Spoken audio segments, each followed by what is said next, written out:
امام یہ ہماری قوم کا بے تاج بادشاہ ہے۔ امام یہ ہمارا رہنما ہے۔ امام اللہ پاک اور مقتدیوں کے درمیان ایک واسطہ ہے۔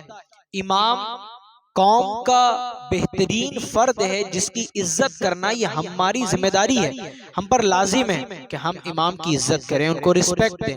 ہمارے گھر میں جب شادی ہو، کوئی فنکشن ہو، دعوت کا پروگرام ہو، کوئی محفل ہو، تو جہاں ہم دیگر لوگوں کو یاد کرتے ہیں، بلاتے ہیں دوست احباب کو، اسی طرح ہماری ایک ذمہ داری یہ بھی ہے کہ ہم امام صاحب کو بھی یاد کریں۔ دعوت ہو یا کوئی فنکشن ہو، امام صاحب کو بھی بلائیں، اور جب وہ آئیں تو دیگر لوگوں کے مقابلے میں ان کو زیادہ عزت دی جائے۔ کیوں؟ کیونکہ یہ امام ہیں۔ ان کو شریعت نے، اسلام نے ان کو جب عزت دی ہے تو ہمیں بھی چاہیے کہ ہم ان کو عزت دیں۔ جیسے امام صاحب 5 وقت کی نماز پڑھا رہے، ہم ان کے پیچھے اقتداء کی نیت سے جماعت میں شامل ہوتے ہیں، وہ ہمارے آگے ہوتے ہیں، تو ہمیں چاہیے کہ امام کی کچھ خدمت کریں۔ امام کو کوئی پریشانی ہو، کوئی مصیبت ہو، کوئی بیماری ہو، تو ہم اپنی طاقت کے مطابق کچھ نذرانے پیش کریں، کوئی بیماری کے علاج کے لیے کچھ پیسے پیش کر دیں، کبھی عید کے موقع پر ان کے بچوں کے لیے، ان کے اہل خانہ کے لیے کوئی کپڑا وغیرہ پیش کر دیں۔ یقیناً یہ ہماری سعادت کی بات ہوگی۔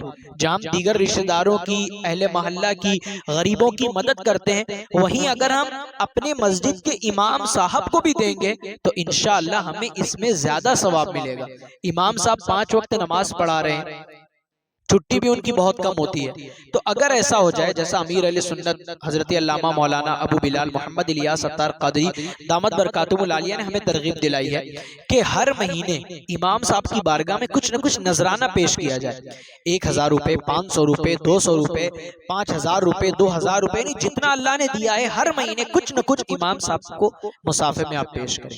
جمعہ میں خطیب صاحب آتے ہیں، جمعہ پڑھاتے ہیں، ہر جمعہ کو کچھ نہ کچھ مصافہ کریں تو امام صاحب کی خدمت میں پیش کریں۔ اسی طرح جو حفاظ کرام ہیں، یہ 1 مہینے تقریباً شعبان کے اپنے کام کو سائٹ کر کے، اپنی دیگر مصروفیات کو بالائے طاق رکھ کر، وہ قرآن کو مزید یاد کر کے، مزید ازبر کر کے، وہ ہمیں اور آپ کو قرآن سناتے ہیں۔ کیا ذمہ داری ہماری کہ ہم جب تراویح ختم ہو تو امام کی بارگاہ میں کچھ پیش کریں کہ حافظ صاحب آپ نے اپنی دیگر مصروفیات، کام کاج کو چھوڑ کر یا کم کر کے آپ نے ہمیں قرآن پاک سنایا، 5000 میں آپ کو اپنی طرف سے پیش کر رہا ہوں، 10000 میں اپنی طرف سے پیش کر رہا ہوں، 1000 میں اپنی طرف سے پیش کر رہا ہوں۔ جب ایسا ہوگا تراویح کے ختم کے موقع پر، جب امام صاحب کو عوام کی طرف سے 50000، 60000، 40000 یہ ہدیہ پیش کیا جائے گا، یہ رقم پیش کی جائے گی، تو ظاہر ان کو بھی خوشی ہوگی، وہ بھی اپنی عید کو اچھے انداز میں منائیں گے، اور لوگوں کا بھی ذہن بنے گا کہ بھائی ہمیں اپنے بچوں کو حافظ قرآن بنانا ہے۔ ورنہ کنڈیشن کیا ہے، ہم اپنے شہر کا جائزہ لیں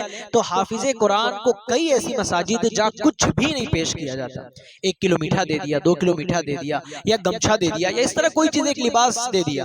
تو صرف اس پر اقتصار نہ کرے، جتنے مقتدی ہیں، جتنے مجھے سن رہے ہیں، آپ سب اپنی ذمہ داری سمجھتے ہوئے جب ختم تراویح ہو تو کچھ نہ کچھ رقم امام صاحب کی بارگاہ میں، حافظ صاحب کی بارگاہ میں ضرور پیش کریں۔